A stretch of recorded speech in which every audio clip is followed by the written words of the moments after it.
দু-তিন দিন ধরে অতি বর্ষণের কারণে সাতকানিয়া উপজেলার সদাহা ইউনিয়নের ব্যাপক ক্ষয়ক্ষতি হয়েছে পানি দ্বারা। পানির স্রোতে বেশ কিছু সড়ক ভেঙে ছারকার হয়ে যায়। এর মধ্যে মুখ্য সড়ক ছিল ফকিরহাট থেকে দস্তিরহাট সড়ক।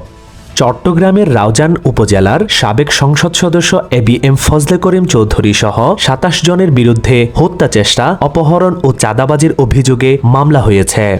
২০১৭ সালের ১৮ জুন পাহাড় ধসে ক্ষতিগ্রস্ত এলাকা পরিদর্শন ও ত্রাণ বিতরণ করতে রাঙ্গামাটি যাওয়ার পথে রাঙ্গুনিয়ায় বিএনপি মহাসচিব মির্জা ফখরুল ইসলাম আলমগীরের গাড়িবহরে হামলার ঘটনায় মামলা দায়ের হয়েছে।